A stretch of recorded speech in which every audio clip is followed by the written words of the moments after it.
Nos últimos anos, entrou em discussão um dos pontos mais polêmicos sobre a gestão do Estado brasileiro, as privatizações de empresas e estatais.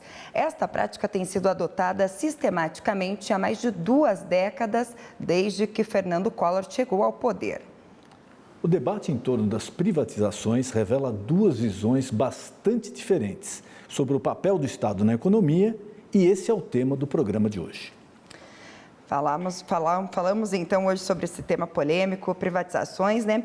Eu queria entrar agora numa questão popular. Um levantamento do Datafolha, que foi divulgado agora no mês de setembro, mostra que 67% dos brasileiros são contrários às desestatizações e 25% apenas favorável. O que acontece? Será que falta de informação? Porque hoje o que a gente vê por parte de grande parte da população, como a pesquisa mesmo divulgou, é que parece que privatização hoje é um palavrão. Eu acho que a maior parte da população tem essa impressão, né? Então, na visão de vocês, né, dos senhores aqui hoje, o que acontece? Será que falta uma informação referente, né, de fato, ao que é a privatização, de como ela pode acontecer para a população? Eu acho que, inclusive, a população tem a real, eles são contra porque tem a real experiência do que foi as privatizações dos anos 90. Eu vou dar um exemplo, inclusive, no setor que eu trabalho. O nosso setor foi privatizado nos anos 90, que era o setor de fertilizantes da Petrobras. Nós éramos em 5 empresas. 3 foram privatizadas e 2 ficaram com o Estado. Normalmente, quando você privatiza, teoricamente você quer trazer investimentos para o país, né, e aumentar a competitividade. Nos anos que ficou no setor privado, não foi aumentado o investimento em nada, não foi aumentada a capacidade de produção de ureia no país durante 20 anos, em nenhuma grama, ou seja, o setor privado só entrou nesse setor por 20 anos para sugar o que já tinha de pronto. Eu acho que um outro exemplo bem concreto, inclusive que tem bastante divergências, é o setor das telecomunicações, inclusive. Teve bastante avanços tecnológicos, ele se democratizou bastante, mas se você for ver, hoje o brasileiro ele paga a maior taxa para pagar do mundo e tem um péssimo serviço, entendeu? Então foi uma boa privatização? Foi uma boa gestão de privatização? Fala em agência regulatória, está fazendo um bom serviço? Se corrompeu. Hoje o país, desse setor de telecomunicações, está ruim. Sai do centro de Araucária e vai ali do lado ali para ver se o seu telefone pega. Seria trabalho dessas empresas levar. Não fazem. Outro exemplo é a própria Vale, a Vale do Rio Doce. Olha o que se transformou a Vale do Rio Doce. Ela está matando 300 por ano. Olha o que aconteceu em Brumadinho. Se ela fosse uma empresa estatal, como é a Petrobras, tinha cobrança com mais força, então o povo ele enxerga essas coisas. Por isso que eu acho que o povo é contra a privatização, e com razão. Doutor? Veja, acho que opinião popular é uma coisa muito, né, a ser tomada com parcimônia, né? Você faz perguntas, você pode obter respostas convenientes. Acho que se perguntar, por exemplo, para a população brasileira se ela é a favor da pena de morte, acho que a gente surpreenderia com o número de pessoas que são a favor, uma coisa que é muito mais fácil de ser compreendida. Como eu disse no começo, né, privatização é um termo... Acredite que não, doutor. Teremos uma opinião em debate, inclusive, sobre esse tema, e não é. Eu quero dizer assim, que essas coisas se você pegar um dado de pesquisa popular e usá-lo como argumento de autoridade, dizer assim, qual é a curva de informações que a pessoa que opina tem? Né? Porque, de novo, privatização é um termo muito amplo, né? A gente falou de privatização de estatal, privatização de parque, agência reguladora, vários temas que cada um deles tem uma grande coisa. E acho que é um tema que, né, dos grandes lugares comuns da política brasileira, e os partidos dizem, não, sou contra a privatização porque é coisa do povo. Quem compra a ideia de que privatização é algo para poucos e que o que é estatal é para muitos, compra um discurso, me parece, parcial e enviesado do ponto de vista de uma visão política. Né? Existem experiências boas de privatização, existem experiências péssimas de privatização, assim como existem empresas estatais e ativos estatais que são péssimos. Pergunte para o povo o que ele acha do SUS e acho que grande parte das pessoas vai dizer que não gosta. E é muito fácil você demonizar o processo de privatização a partir daquilo que podia ter sido, mas não foi. O colega dizia assim, bom, será que a nossa privatização de telecomunicações foi boa? Pois a gente está cuidando hoje do 5G já, que é uma tecnologia de transferência de dados, que existem lugares que o sinal pode não estar bom, existe muita reclamação, existe, é fato, mas se você comparar o que era a telefonia antes da privatização, aqueles que têm um pouco mais de idade vão lembrar que um telefone era algo que demorava 3 anos para ser entregue. Um telefone fixo 3 anos. Um telefone fixo 3 anos. Para ser entregue. Que, depois de você pagar. Além de você, na verdade, estar se tornando usuário do sistema de telefonia, você estava, na verdade, comprando ações da empresa estatal numa venda forçada, em que um setor altamente intensivo de tecnologia... Que até, cortando, doutor, desculpa, é um pouco difícil também a gente pegar como base esse setor especificamente, que eu acho que foi um avanço tecnológico mundial, Eu acho que acompanhou isso. Foi mundial, mas na época, eu me lembro que na época da privatização aqui, os outros países, nossos vizinhos aqui, já estavam muito à frente, Argentina, não estou falando nem de Europa, Argentina já estava à frente em telecomunicações, etc. Existia realmente uma carência de investimentos no setor, existia. Isso era fato, porque não é normal uma pessoa esperar, depois que pagar uma linha telefônica, esperar 3 anos uma instalação. E, de novo, acho que assim, passa muito por questões que são questões mais... menos claras. Por exemplo, a gente quer que tudo seja estatal e, de novo, o Estado tem condições de investir em tudo. Se a tua resposta for não, você necessariamente vai ter que dizer assim, olha, vai ter que haver capital privado. E se você diz que você vai ter capital privado, o Estado precisa captar esse capital privado. Existem algumas técnicas para isso. Por exemplo, vou abrir para a iniciativa privada o capital de uma empresa estatal. Vou vender ações, os privados vão comprar ação e vão se tornar sócios. Se eles assim o fizerem, eles querem a proteção que qualquer sócio de empresa quer. Então, eles vão ter direitos como sócios minoritários, que têm que ser respeitados. A Petrobras, por exemplo... Como exemplo do leilão do pré-sal. Isso é uma outorga. Na verdade, é uma coisa um pouco diferente do ponto de vista jurídico. Vamos pegar o caso da Petrobras. O minoritário americano, quando viu os escândalos de corrupção no mercado maduro do ponto de vista do mercado de capitais, ele foi à justiça dizendo, olha, eu fui lesado como investidor nessa empresa e a queda de valor dessas ações precisa ser compensada, porque eu fui enganado como sócio. E ganhou. A Petrobras teve que indenizar o acionista americano. Até teve que fazer um acordo que apenas seria muito pior, inclusive com envolvimento criminal. Aí, outra maneira de você fazer isso. Bom, eu vou captar esse capital a partir de geração de dívida. Então, eu vou atrair o investidor com títulos que são rolagem de dívida. Também tem a sua lógica financeira. Quero dizer só, na verdade, que o Estado sempre vai depender de capital privado e existem N maneiras de você fazer esses arranjos. Demonizá-las de antemão ou celebrá-las como uma panaceia de antemão são ambas atitudes que não dão conta de refletir a complexidade que existe nessas questões. Eu acho que tem muitas coisas do Estado brasileiro mal investidas, coisas ineficientes, coisas que podem ser públicas e melhorar a gestão, coisas que não têm mais o menor sentido de serem públicas, a não ser proteger as pessoas que vivem daquilo. Existem concessões muito bem feitas no Brasil e concessões muito mal feitas no Brasil, mas fato é que não existe como você ter a utopia de dizer assim, não, o Estado brasileiro vai poder investir em tudo com qualidade, vai ter tudo, porque, na verdade, isso pressupõe que o Estado seja muito capaz de fazer coisas que ele não é capaz, quando menos pagar suas contas. O Brasil é um país hoje que gera déficit, o Brasil arrecada menos do que gasta, e esse déficit tem que ser financiado. Você achar que o Estado possa ser um Estado onipresente nessas condições é um pouco tapar o sol com a peneira. Então, no fundo, o discurso de privatização ele precisa sair um pouco do plano ideológico e enfrentar os problemas técnicos que existem. E essas discussões têm que ser feitas. Existem várias possibilidades disso ser discutido. E elas têm que ser discutidas. Todos têm voz, mas O que não me parece que seja adequado é você partir desses lugares comuns e demonizar as coisas. E o Brasil tem Por que as pessoas são contra a privatização? Porque elas imaginam, porque isso lhes é vendido cotidianamente, quando você diz uma coisa vai ser privatizada, ela é ruim por definição. E tem mercados privados no Brasil que funcionam bem.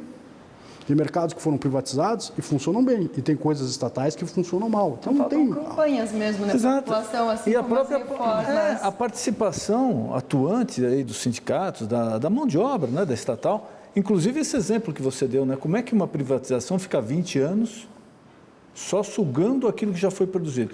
Existe algum erro, em alguma ponta da corda aí alguém errou, ou na concessão, no processo de concessão, ou na regulamentação, ou na fiscalização, porque realmente é uma coisa inconcebível. Você tirar do governo passado, você deu um presente aí não foi nada, foi um presente que você deu porque não investiram praticamente nada. Eu concordo que em alguns mercados o setor privado, ele é a melhor escolha, o setor privado.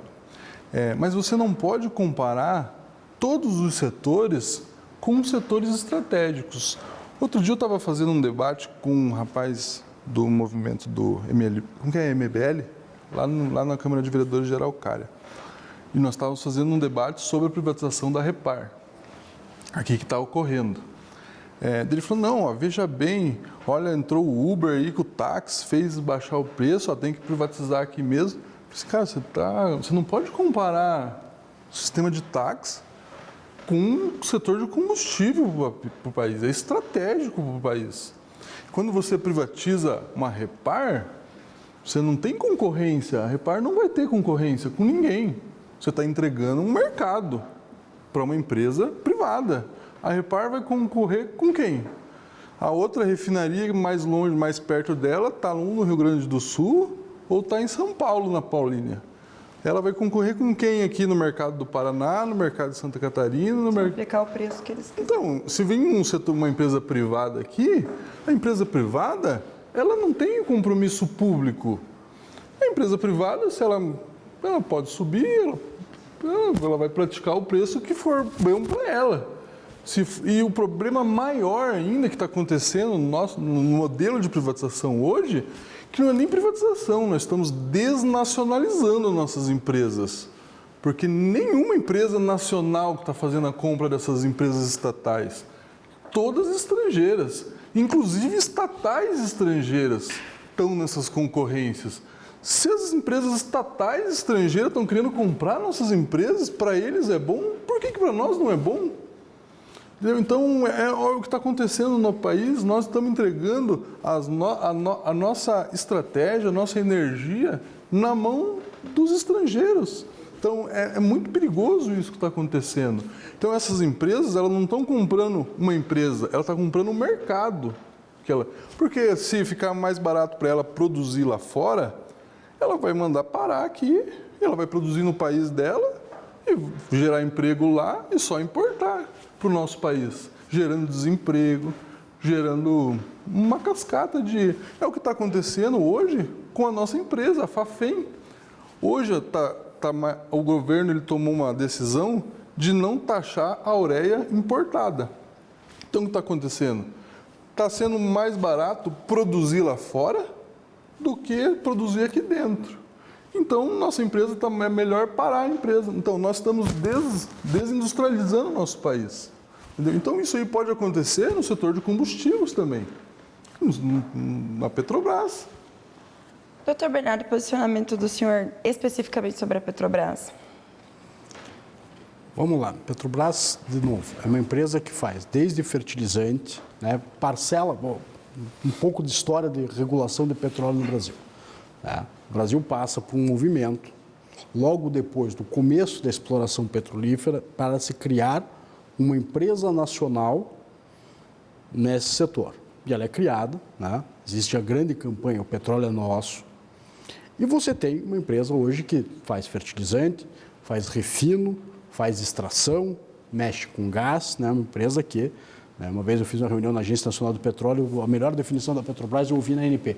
A Petrobras é um país amigo, né? Ela é quase soberana no mercado e ela foi protegida com uma série de monopólios. E esses monopólios foram flexibilizados em 98 com a emenda 19 e hoje a empresa tem, né, coisas que foram tiradas e privatizadas, a rede de distribuição, até o Santiago já falou disso.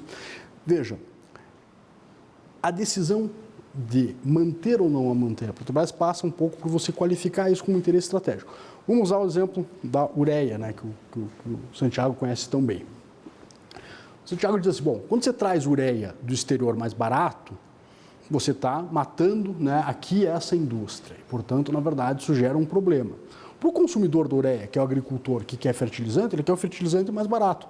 Faz sentido para ele, né, e o mercado de fertilizantes não é um alto elemento, né, de tecnologias no setor de fertilizante, elas são conhecidas, vem muita coisa lá da Rússia, daqueles países das repúblicas soviéticas, que tem muita importação de fertilizante para o Brasil, né, especialmente pelo Porto do Paranaguá. Você vai usar assim, bom, qual que é o elemento que está envolvido? Que tipo de discussão se faz? Nós devemos pagar mais caro aqui neste serviço para manter a indústria de fertilizante nacional? E a questão tem que ser respondida politicamente. A minha resposta pessoal é, eu, se fosse agricultor, quereria a ureia mais barata que eu quisesse comprar. E se é mais barato trazer do exterior, por que não? Fazer não, a gente tem que proteger a indústria nacional. E aí a gente está dizendo assim, a gente está protegendo determinados grupos às custas de outros grupos. E isso que precisa ficar claro nesses debates. Toda vez que alguém está pagando mais caro para proteger um grupo, isso precisa ser dito, isso precisa ser mostrado. Porque senão o que a gente está fazendo? A gente está subsidiando com preços mais caros de indústrias que não são competitivas. E o Brasil tem uma longa história disso. A gente estava falando de telecomunicações, me lembrei de outro exemplo, né? O setor de informática do Brasil foi fechado até a década de 90. Existia a empresa, né, Cobra, o nome era bonito, né, uma empresa que era uma empresa para fazer computadores nacionais, para gerar tecnologia nacional. Num discurso precisa proteger, precisa desenvolver a tecnologia, precisa... O que acontecia com o Brasil em termos de tecnologia? Nós ficamos décadas para trás. Né? Quem comprava tecnologia, comprava tudo contrabando, né? A Ponte da Amizade era o maior hub de tecnologia naquele tempo, porque nós mantínhamos a nossa indústria protegida. O discurso da proteção industrial, geralmente, para todas as indústrias, não só para as estatais, ele traz em si essa questão de proteger o investidor, não, proteger o empresário às custas do consumidor que poderia ter algo mais barato. E você muitas vezes mantém ineficiências graves do ponto de vista empresarial porque você não dá competição de mercado. Existe algo que é muito claro na economia, o que gera desenvolvimento e que gera a melhor resposta para o consumidor final é a concorrência. Toda vez que você falseia a concorrência e cria regras artificiais de concorrência, alguém está se beneficiando às custas do consumidor final.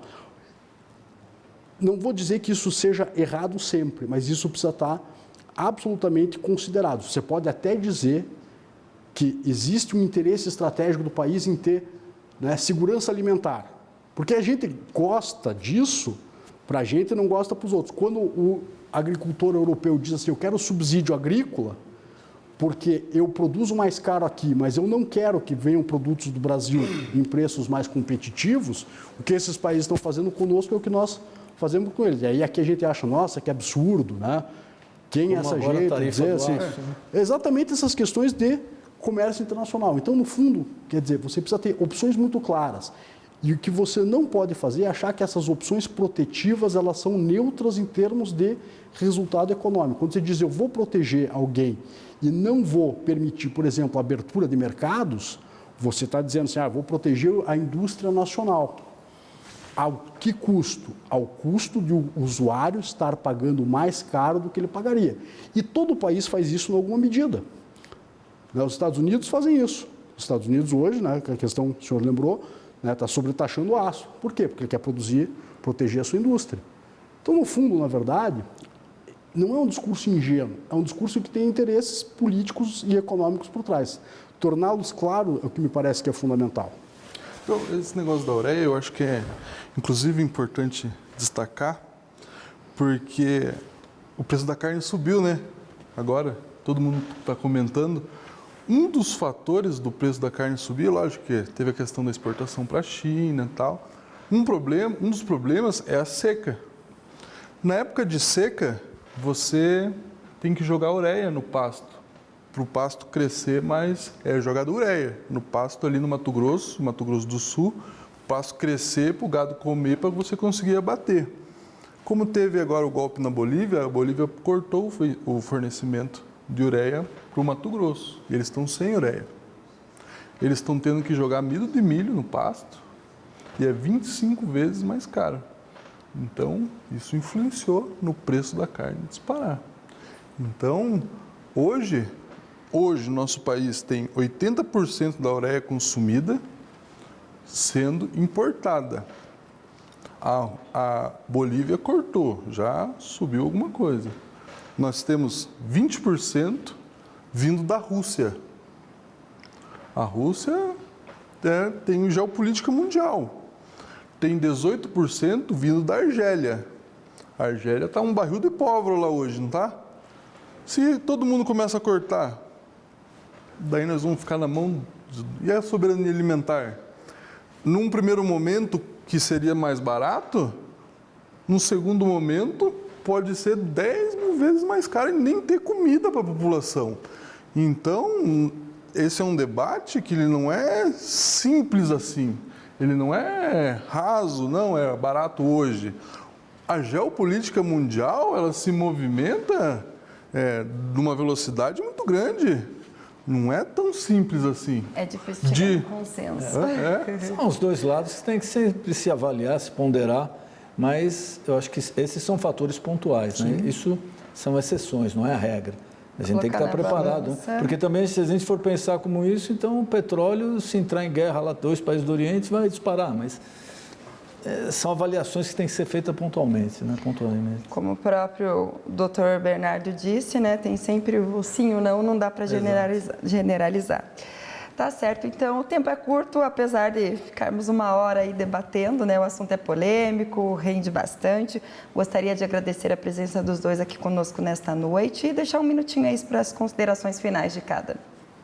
Então, beleza, obrigado aí pela oportunidade, para a gente estar colocando nossa opinião aí. Espero que tenha sido agradável. Por favor, doutor. Também agradecer a oportunidade, acho que o tema é importante, acho que informação nunca é demais, né? Até ler bula de remédio é importante. Acho que debater os temas, como foi feito aqui, eu queria parabenizar o Santiago, temos visões convergentes e divergentes sobre vários temas, mas eu acho que discutir e informar é o fundamental, né? Eu acho que quem tem, num tempo em que as pessoas têm muita polarização de opinião e têm ideias pré-concebidas que não permitem qualquer enfrentamento e não se fecham em si mesmos, e a gente só conversa com quem pensa igual, a gente gera o pior dos ambientes possíveis, né? A gente precisa de maturidade, tentar ouvir todas as opiniões. Eu acho que foi isso que foi feito, fico muito feliz de poder participar e levar um pouco de informação aí para o telespectador, que eu acho que é isso que é importante. Tá certo, obrigado. É o que a gente sempre espera, né, doutor Denis? Isso é escutar, ponderar, porque o nosso país tem muitos problemas ainda pela frente e só se discutindo é que nós vamos chegar a um denominador comum e uma solução melhor para nós brasileiros. E o melhor sem extremismos, né? Exatamente. Tá certo, então. E para você de casa, obrigado pela companhia, uma excelente noite e até o próximo encontro.